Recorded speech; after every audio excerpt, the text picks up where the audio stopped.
You are listening to the Stand Out Now podcast with your host, Dave Mendonca. Check out each episode as top experts share their proven marketing, publicity, and sales tips to help you cut through the advertising noise so you can reach your ideal clients, get noticed, and connect with powerful influencers.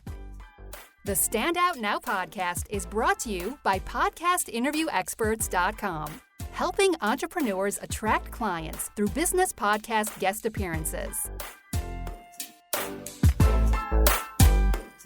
Welcome to the Stand Out Now podcast. Dave Mendonca here. Right now, I'm blown away. My guest is incredibly talented. She's a personal finance expert and business journalist who has appeared on the Today Show, Good Morning America, The View. She has a hit podcast called So Money with Farnoosh Torabi, and she's also a terrific author and speaker. It's an incredible pleasure to have Farnoosh on the podcast. Thank you so much for having me. What a lovely and generous intro. I don't know if I deserve it, but I'll take it. Right.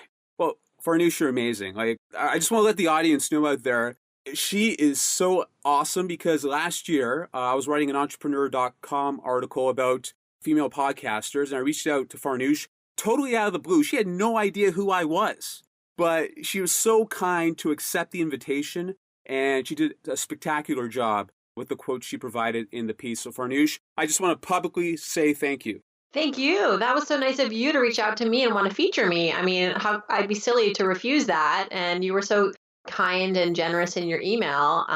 So doesn't take a lot to get to get on someone's radar and to get someone to want to connect with you. It's just being yourself and, offering a way to help, which you did. And I was just happy to be considered for the part. Oh, my pleasure. My absolute pleasure. And now, Farnoosh, with this podcast, basically, I'm trying to help entrepreneurs cut through the advertising noise. And how I'm doing this is I'm interviewing experts like yourself. And it's not your typical kind of interview because I want to go back in the past. I want to get back in the time machine and take it from the beginning and then work our way to the present time. And so we could find how you got your goals back in the day. How did you close gaps? So I just want to ask you right now, tell me a story of, say, when you were younger, I don't know, when you're 10 years old, 14 years old, of you having a goal and you figuring out how you can stand out to get that goal, closing the gap. Do you have any stories? Well, I think that many times throughout my childhood, I'd say 3 or 4 times, I was the new girl at school. My parents, we moved a bit from here to there, changed school districts.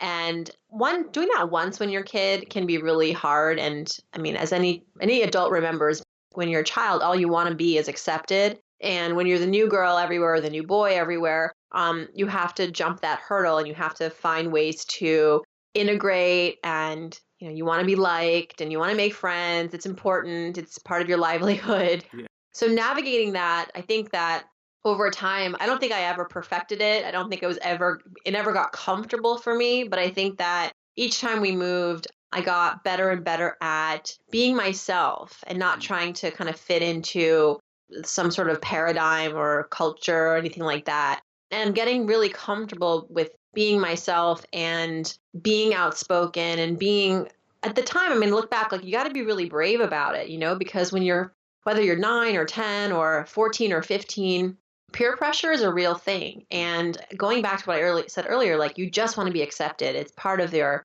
kind of adolescent need. And I think it's a human need, we want to just be liked and be accepted. And school can be a rough, tough place. The world can be a scary place when you're, 10 and you're just starting in a new school district. But I think that rather than trying to waste time assimilating, finding the ways that I could be my best self at school and find the real friends that would be friends forever and not just superficial friends or just a clique. Finding the teachers that would really take interest in my interests and finding the clubs that really spoke to me, and navigating all of that, I think, was overwhelming at first, but just taking one day at a time. And at the same time, growing a thick skin, because kids will be mean. You're not going to be accepted all the time. You're going to be an added layer to being the new girl. I was the new girl with the weird name. It was a huge hurdle for me time and time again. And I think that I'm so grateful for those experiences because it helped me when I went to college and I was at a huge campus trying to navigate that, finding my voice as a journalist, as a woman. I think it all goes back to, and I'm so glad that you encourage guests to look back on their childhoods because it is where so much of our bravery comes from. Mm-hmm. Well, what you're telling me is a lot about authenticity. That's what I'm hearing. But what I find incredible is how you're talking about you're finding your true voice way back when. Now, a lot of kids out there back then, they would just go with the crowd. They would smoke.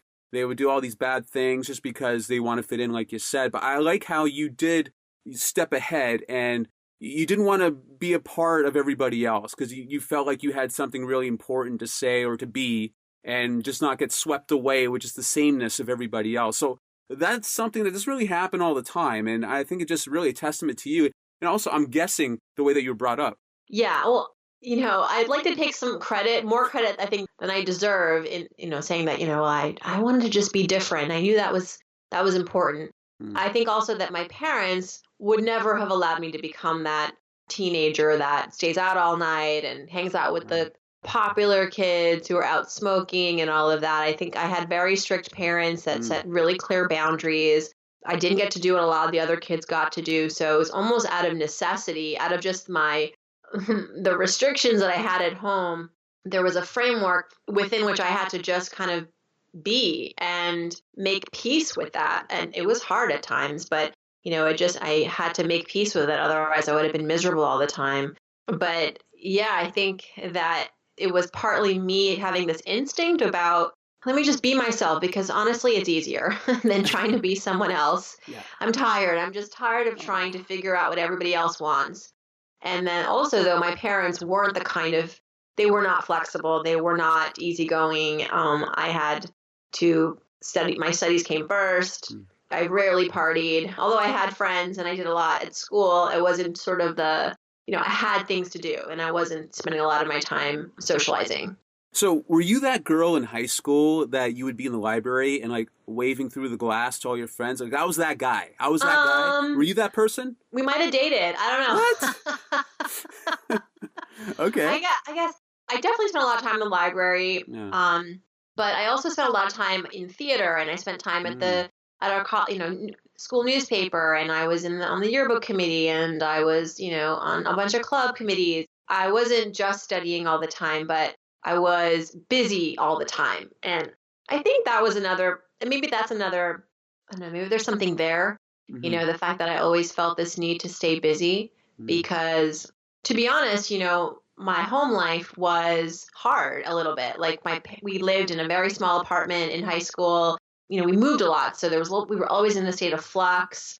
And sometimes my parents weren't getting along. And I was a teenager, so I had a little bit of angst. And I just wanted to find my safe place. And my safe place was school. And I fortunately went to a great, great public school that had a lot of great resources and staff. And you could experiment with a lot of different kinds of clubs and sports and theater. And I just immersed myself during that time period. And I would come home at like 11:30 at night, not from partying, but from, being at school and working on a set for the school play or laying out the school paper. And I think now, fast forward to being in my adult life, I also find that I'm always trying to find ways to fill up my schedule and be busy. And I think that for me is like my comfort place.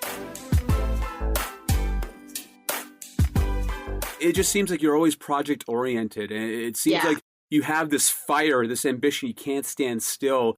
I get it. And I get the family situation as well, a little bit rocky at times. And how did you navigate? Like, okay, so you had your parents at times, it wasn't the best, but also you had at school earlier before you hit your stride where, people were putting peer pressure on you and whatnot. Like, was there, how did you find, I don't know, the calmness then when on both ends of the table it was kind of a little unstable? Oh, well, it's real. I mean, I had a few really good friends, who I could talk to. And I had a really great teacher that I could talk to. And I surrounded myself with people that I trusted and felt supported me and understood me, and I shared, and I kind of kept that. I didn't keep it all bottled up. I think that's really important. I think to this day, like whoever you are, what age, especially if you're, in your teen years, those are the years where you're desperately in need of like feeling heard, right? So when we live busy lives, sometimes these people go unnoticed, the ones that need friendships and a shoulder to lean on the most. So sometimes, hopefully, you sometimes have the wherewithal to go, okay, well, life is hard. I don't want to go it alone. I want to find my people who can at least make me laugh sometimes when I'm having a bad day. And I'm really grateful for the few friends that I had in high school that were steadfast and, had unconditional friendships. And to this day, we're still friends. So you get to college, and I read some stuff about you, 30 grand in debt at one point. Incredibly, you dug yourself out of that hole and you developed this desire to want to give young people accessible financial advice. So tell me about that path, like how you made the connection and you started to find ways to get yourself out there. Right. So while all of that was happening, me being in debt and being in my 20s and living in New York, I was working too as a financial journalist. And part of my career, part of my responsibility at work was to write about ways for people to save and get out of debt. And so I, on the one hand, felt a little bit of a fraud. Right. Like I'm a journalist tasked with having to help people, give them advice around managing their money, and I am loaded with debt. On the other hand, it was a great opportunity because I had access to all this information and people and experts to help get me out of my slump.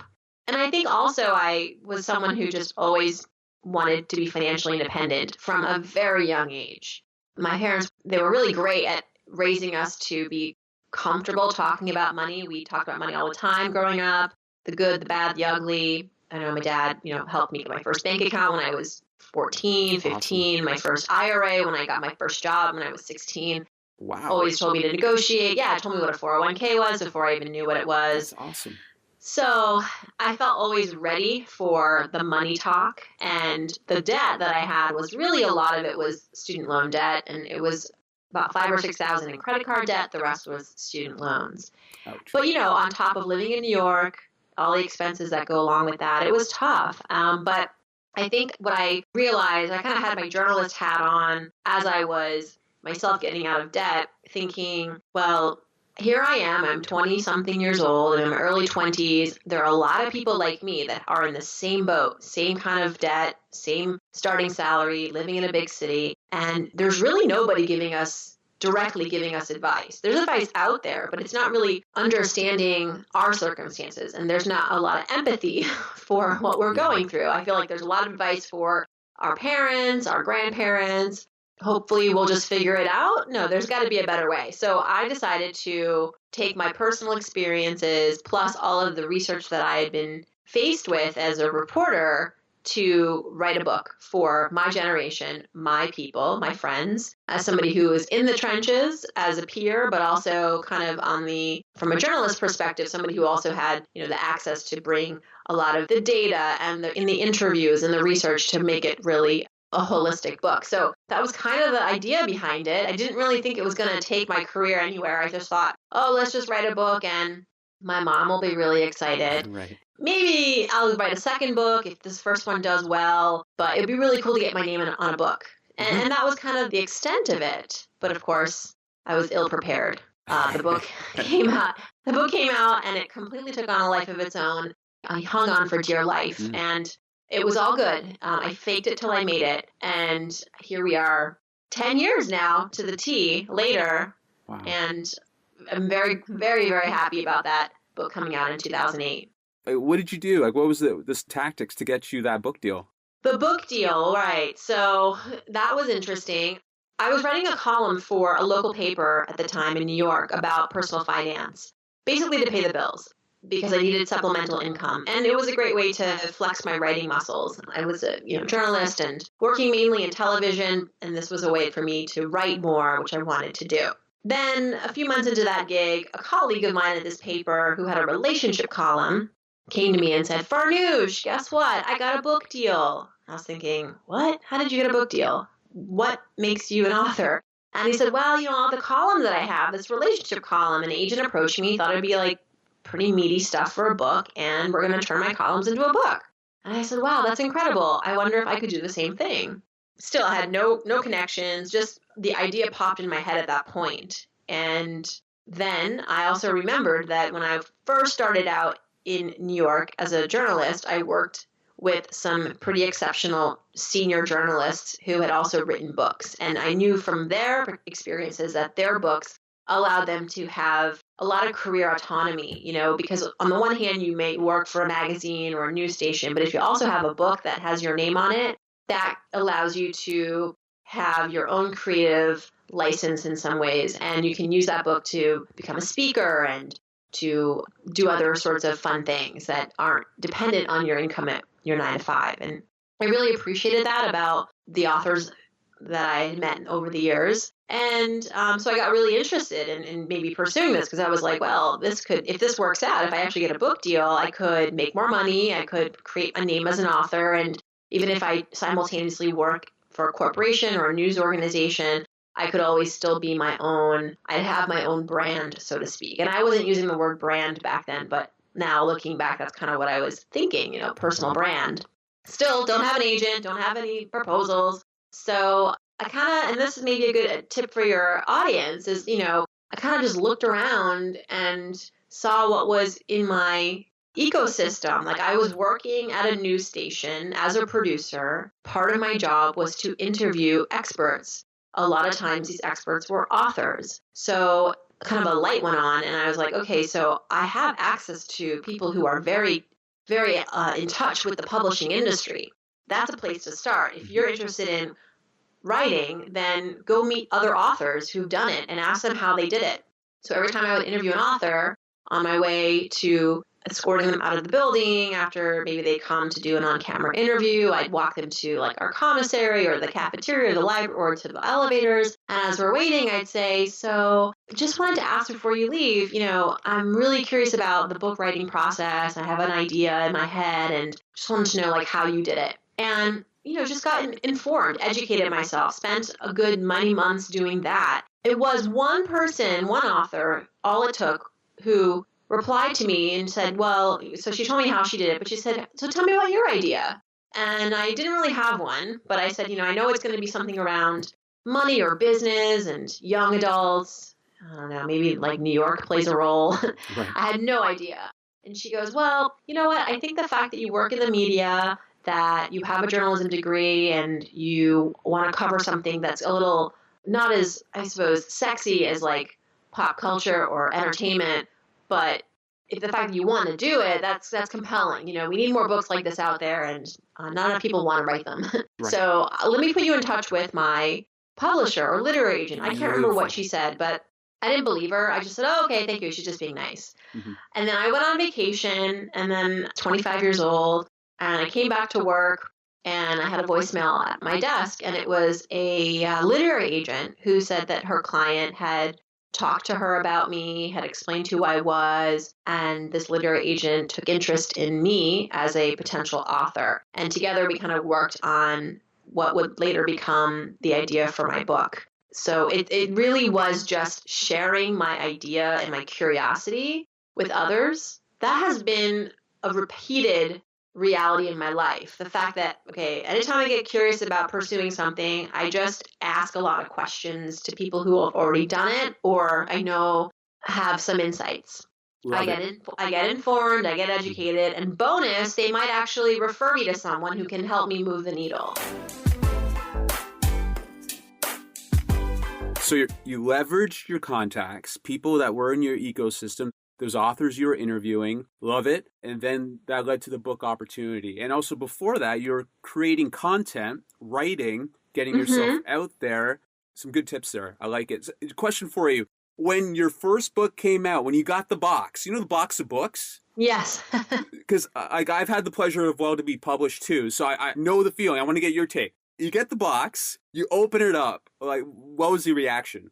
Oh my gosh. I think I peed my pants. I mean, it was so surreal. And also, it was like it was an out of the box, out of body experience. also because my first book, I'm on the cover of the book. That's a whole other story. If anybody out there ever gets a book deal with a publisher, read the fine print about the cover of your book and how it ultimately will get decided upon. Typically, publishers have the final vote, but you as the author, the person who will be promoting this book, better love it too. And it would behoove publishers to put a photo on the cover that everybody likes, especially the author. Right. And they wanted to put an image of me on the cover that I just thought was terribly, terribly awful. I just looked, my posture was really bad. I was supposed to be sitting on one of the letters of the book title, but I thought it just looked really shifty and bad. And they're like, no, we love it.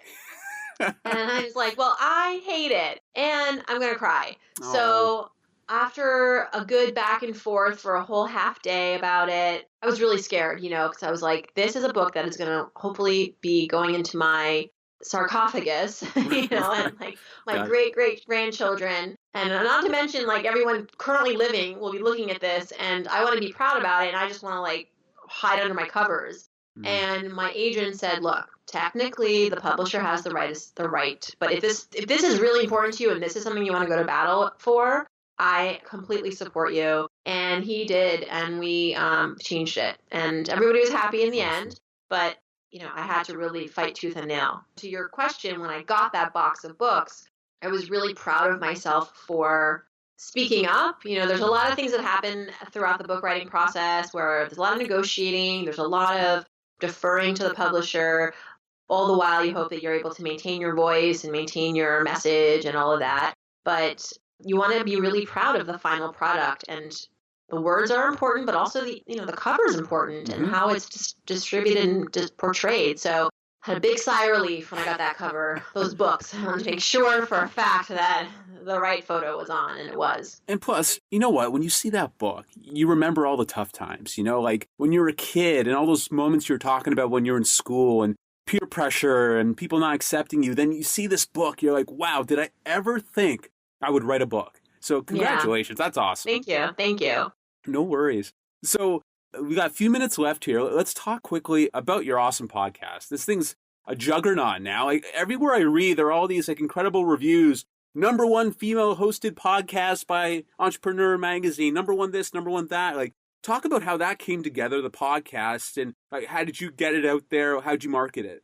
Yeah, sure. So, well, I had my son in 2014, my first baby, and I wanted to reemerge into the workplace like a badass. And I had taken some time off. I work for myself, so I had no set leave. In my own world, I just said, okay, well, I'm going to not work for like 2 months and be offline. And then the summer came, and then it's the fall, and I'm just like, okay, I need to get out there again. Like, how can I get out back into my community of money nerds and reemerge as the outspoken crazy woman I am, but do it in a way that also takes into account my new life, which is that I have no time. Right, yeah. I have no time anymore. I mean, I thought I had no time. I really have no time now as a parent. Now I have 2, and now I'm negative time.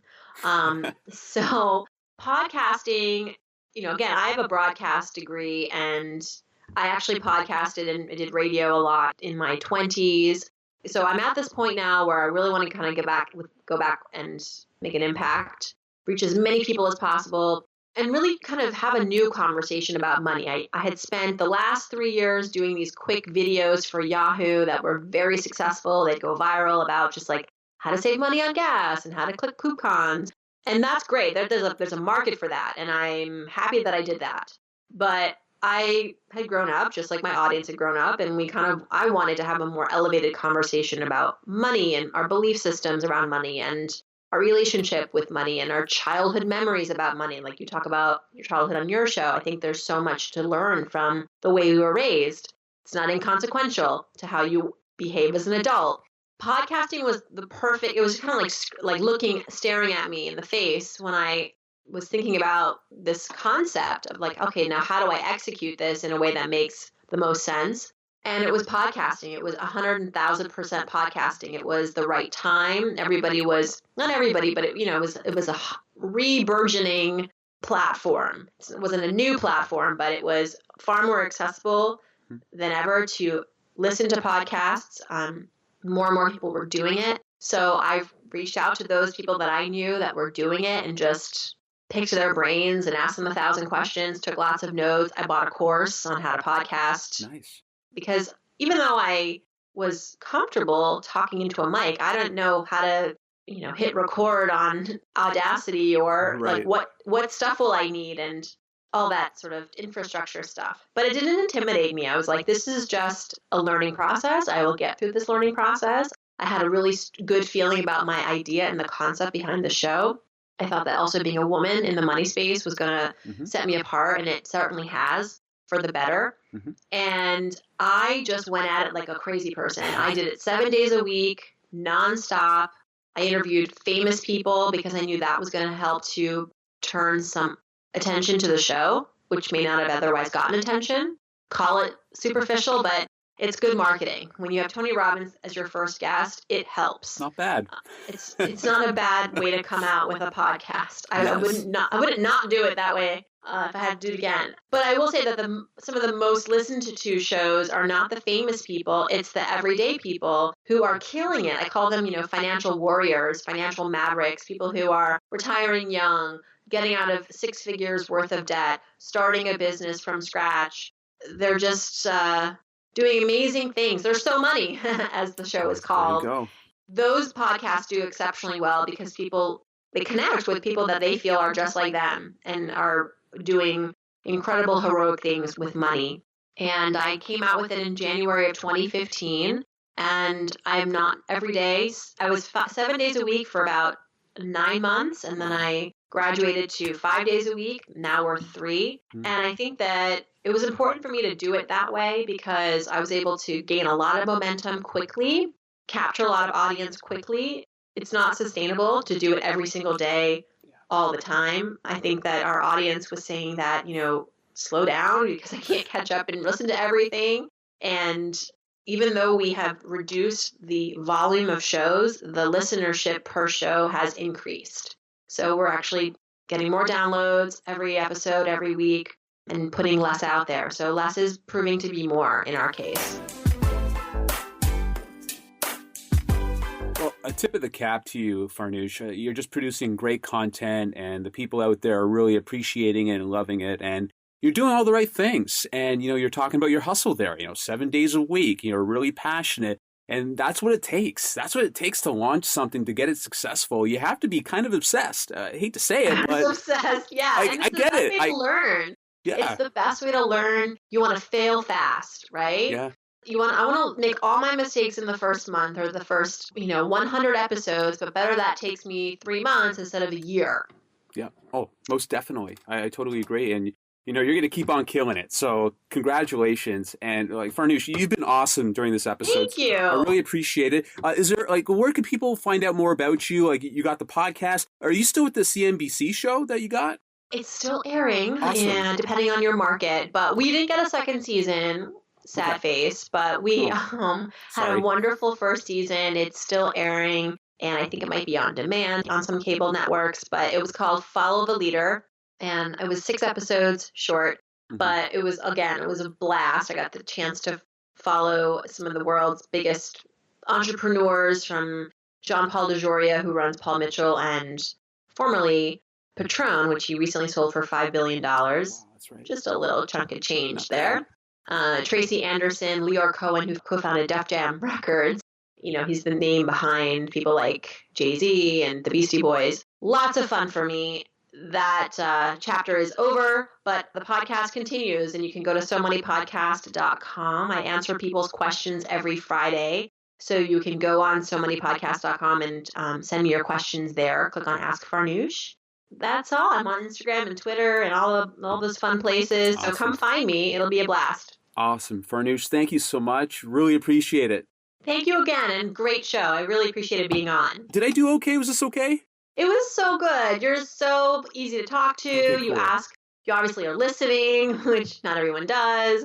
You pick up on things, and you made the time go by really fast, and Awesome. It was really enjoyable. So thank you. I'm glad. I'm always a little self-conscious. I'm like, did I do a good job? You did a great job. Is I felt like I Farnoosh was just digging talking this? to I don't know. Did I make a bad impression? Nope. No, and Okay. you weren't like too hosty, like Yeah. sometimes people get really caught up in like their delivery. And your Oh. delivery was smooth, but it Ooh. wasn't, I didn't feel like I was on like the show, Oh. like it was just you and I having a conversation, which I think is what Yeah. podcasting should be. What you just described there, like I learned in college, it's called Rodney Radio. Rodney Radio. Rodney Radio. Yeah, Hey, yeah, yeah, yeah. Farnoosh. Oh, there are a few Rodneys out there that Yeah. I just, I don't know. Okay.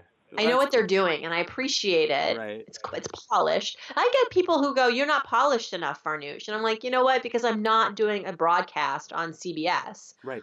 I'm in my apartment, and I'm gonna say, I just am. It's gonna happen. Yeah, I get it. No worries. No worries. Listen, Farnoosh, I know you're busy. I'll let you go, but thanks again, and you're awesome. And everybody, make sure to check out her social media, her podcast, everything. Everybody out there, thank you for listening, and have a great week. Thanks a lot.